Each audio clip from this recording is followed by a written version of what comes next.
All right, I'm going to read one more, also by David Shannon, called A Bad Case of Stripes. Now, this is one of my daughter's favorite ones. She had me read this over and over again.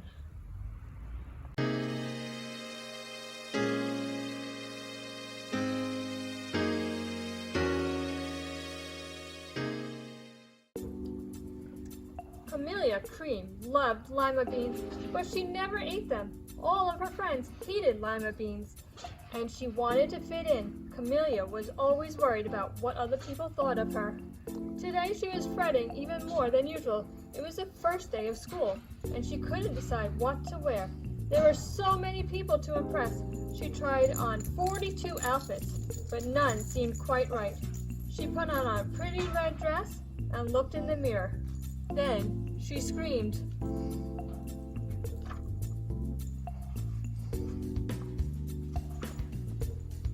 Her mother ran into her room and she screamed too. "Oh my heavens!" she cried. "You're completely covered with stripes." This was certainly true. Camellia was striped from head to toe. She looked like a rainbow. Mrs. Cream felt Camelia's forehead. "Do you feel all right?" she asked. "I feel fine," Camellia answered, "but just look at me." "You get back in bed this instant," her mother ordered. "You're not going to school today." Camellia was relieved. She didn't want to miss the first day of school, but she was afraid of what the other kids would say, and she had no idea what to wear with those crazy stripes. That afternoon, Dr. Bumble came to examine Camellia. "Most extraordinary," he exclaimed. "I've never seen anything like it. Are you having any coughing, sneezing, runny nose, aches, pains, chills, hot flashes, dizziness, drowsiness, shortness of breath, or uncontrollable twitching?" "No," Camellia told him. "I feel fine." "Well then," Dr. Bumble said, turning to Mrs. Cream, "I don't see any reason why she shouldn't go to school tomorrow. Here's some ointment that should help clear up those stripes in a few days. If it doesn't, you know where to reach me." And off he went. The next day was a disaster. Everyone at school laughed at Camellia.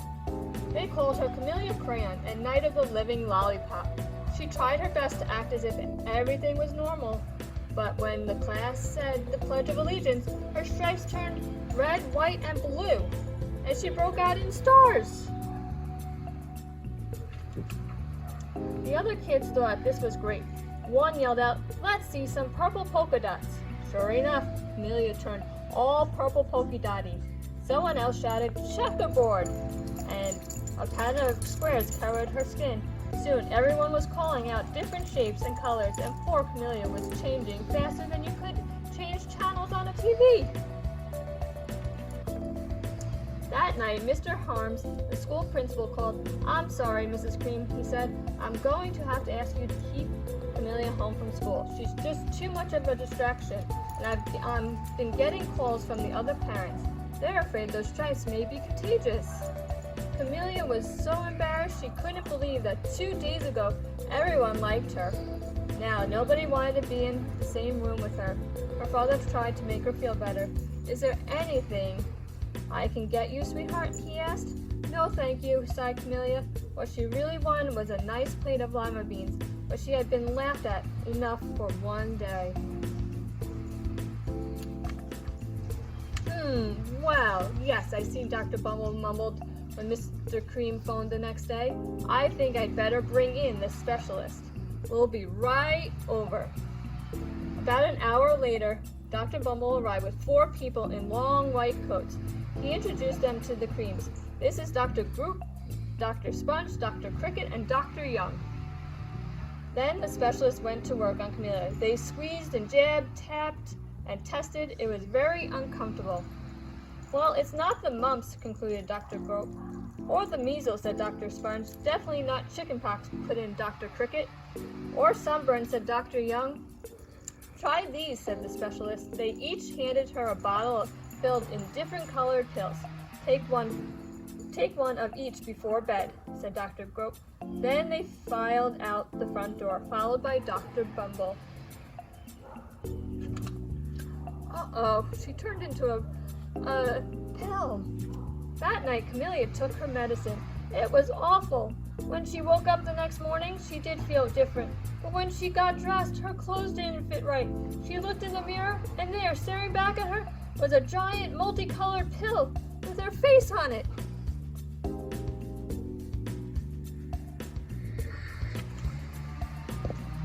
Dr. Bumble rushed over as soon as Mrs. Cream called, but this time, instead of the specialist, he brought the experts. Dr. Gord and Mr. Mellon were the finest scientific minds in the land. Once again, Camellia was poked and prodded, looked at, and listened to. The experts wrote down lots of numbers. Then they huddled together and whispered. Dr. Gord finally spoke. It might be a virus, he announced with authority. Suddenly, fuzzy little virus balls appeared all over Camellia. Or possibly some form of bacteria, said Mr. Mellon. Out popped squiggly little bacteria tails. Or it could be a fungus, added Dr. Gord. Instantly, Camellia was covered with different colored fungus blotches. The experts looked at Camellia, then at each other. We need to go over these numbers again back at the lab, Dr. Gord explained. We'll call you when we know something. But the experts didn't have a clue, much less a cure. By now, the TV news had found out about Camellia. Reporters from every channel were outside her house, telling the story of the bizarre case of the incredible changing kid. Soon, a huge crowd was camped out on the front lawn.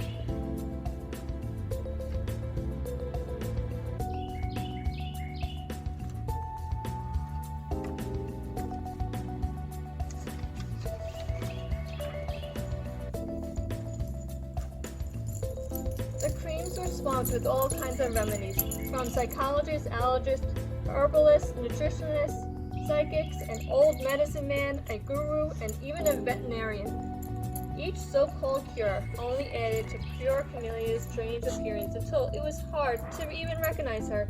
She sprouted roots and berries and crystals and feathers and a long furry tail, but nothing worked.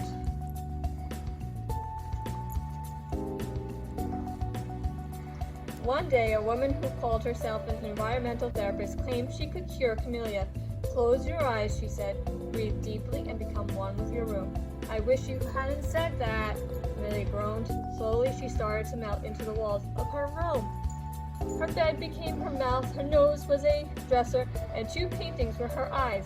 The therapist screamed and ran from the house. What are we going to do? Cried Mrs. Cream.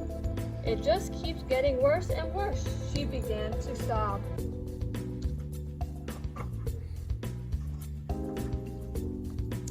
At that moment, Mr. Cream heard a quiet little knock at the front door. He opened it, and there stood an old woman who was just as plump and sweet as a strawberry. Excuse me, she said brightly, but I think I can help. She went into Camelia's room and looked around. My goodness, she said with a shake of her head. What we have here is a bad case of stripes.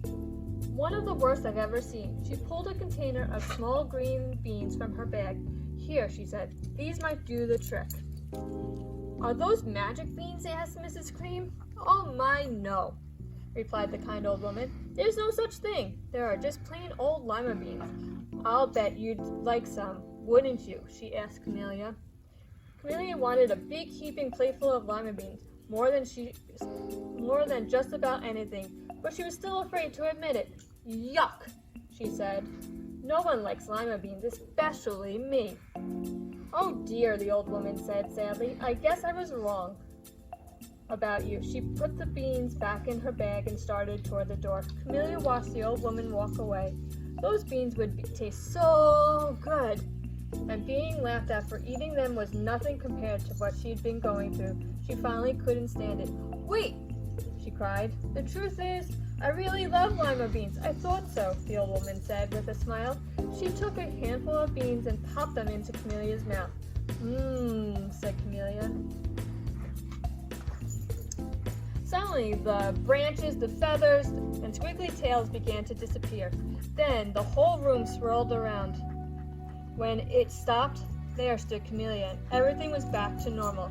I'm cured, she shouted. Yes, said the old woman. I knew the real you was in there somewhere. She patted Camellia on the head. Then she went outside and vanished into the crowd.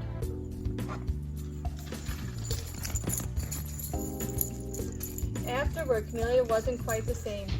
Some of the kids at the school said she was weird, but she didn't care a bit. She ate all the lima beans she wanted, and she never had even a touch of stripes again. I hope you guys get outside and ride some bikes like the animals did. And I hope you enjoyed the stories, and I will see you next time. Bye.